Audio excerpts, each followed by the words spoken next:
What happens when your family is pulled apart by grief and the machinations of a satanic cult? And who is the demon king Paimon? Today on Superstitious, we examine the dark origins of Hereditary.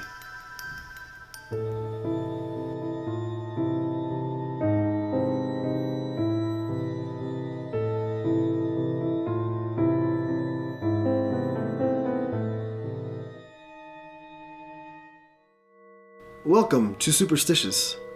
Today on Origins Explained, we'll be diving into the origins of Hereditary.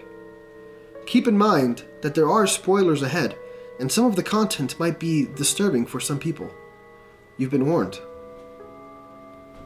Hereditary tells the story of a family that's pushed to their limits while dealing with grief and the malevolent plans of a satanic cult. Director Ari Aster is no stranger to the horror genre, and has listed many classic films as inspiration for Hereditary, such as 8.5 by Federico Fellini for its visuals and inventive camera work, and 45 Years by Andrew Hay for inspiration on how a family can be torn apart. He's also listed Carrie, Don't Look Now, and Rosemary's Baby as inspirations for the general feel of the movie. He especially loved the idea of a slow build-up, letting the audience get attached to the characters before the horror really started. He said, "I knew that I really wanted to make a film about the corrosive effects of trauma on family units. I knew that I wanted to make a film that had sort of an Ouroboros quality about a family that's basically eating itself in grief. It's a story that I certainly had in me. I didn't really have to find it." You can feel that effect while watching the film. After the death of Charlie, the family dynamic shifts completely. Peter's relationship with his mother, Annie, becomes cold and distant. Their only interactions with each other are aggressive. Annie refuses to acknowledge that she blames Peter for Charlie's death, and Peter becomes more terrified of his mom after she acts out her aggression while sleepwalking. All the while, Steve, Annie's husband and Peter's father, recognizes that his relationship with Annie is falling apart and tries to protect Peter but doesn't know how. The family refuses to acknowledge their pain and distance, which separates them even more. The film that is closest to Hereditary, at least thematically, is Rosemary's Baby, which is about a woman who unknowingly gives birth to the Antichrist due to the actions of a secret satanic cult and her own husband. While these are all cinematic and thematic inspirations, there are also real-life events that inspired Ari to make this movie. However, he's insisted on keeping the personal inspiration private, saying, "I don't feel comfortable being explicit about it. It's easier for me not to go into detail. I was more pulling from feelings than experiences." Obviously, whatever Ari experienced personally is dark enough that he doesn't feel comfortable sharing it, but we can see how it influenced the movie. We know that the focus of the film was the family dynamic, but there was a very real supernatural element to the film. By the end of the film, we realized that Joan, Annie's friend that taught her how to do a seance to speak with Charlie, was a friend of Annie's deceased mother, Ellen. Both Ellen and Joan were part of the same satanic cult, and their goal is to summon Paimon, and the seance is part of that ritual. At the end of the film, after Peter's father, Steve, is burned alive and a possessed Annie beheads herself, Peter jumps out the attic window and is possessed by Paimon. He makes his way to the treehouse to see all the members of the satanic cult, teachers and others they knew around town, bowing towards the crowned severed head of Charlie.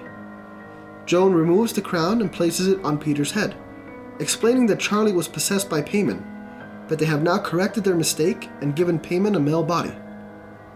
The bodies of Ellen and Annie are also there, and the film ends with everyone yelling, "Hail Paimon." But who is Paimon, and what purpose or power does he have? According to demonology, depending on the source, King Paimon is one of the kings of hell. He's named in various grimoires that range between the 14th century to the 17th century, which include the Lesser Key of Solomon, the Pseudo-Monarchia Daemonum, the Dictionnaire Infernal, the Livre des Esprits, the Book of Abramelin, and others. All of these grimoires describe Paimon differently, but there are some similarities. Paimon is always described as a man but sometimes with a woman's face, riding a camel.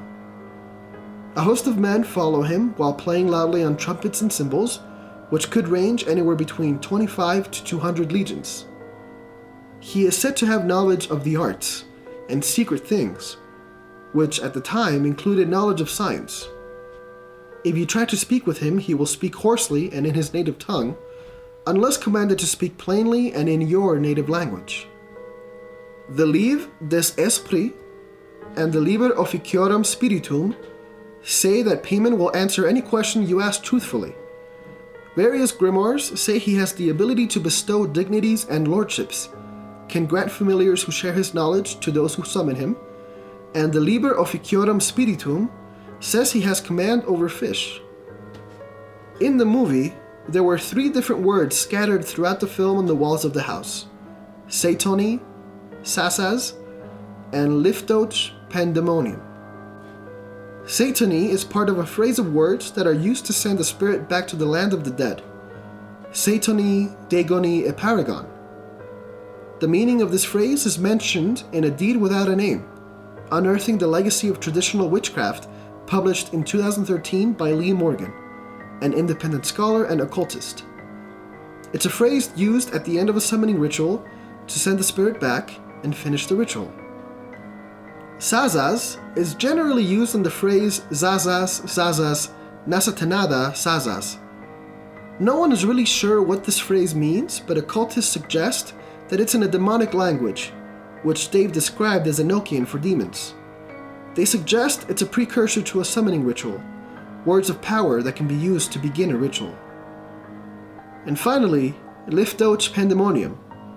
We know that Liftoch is Hebrew for to open, and Pandemonium is the capital of Hell and Paradise Lost, but can also just mean chaos.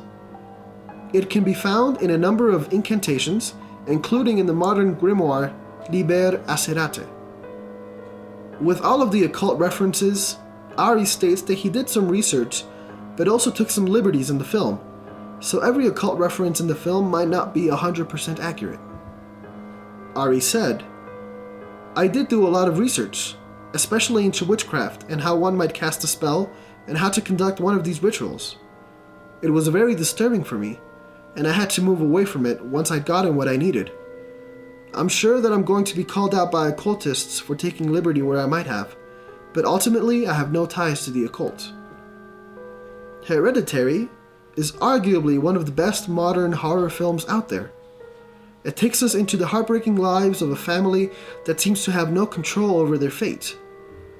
What do you do when your every move is being manipulated by a secret group that wants to offer you as a sacrifice to their god?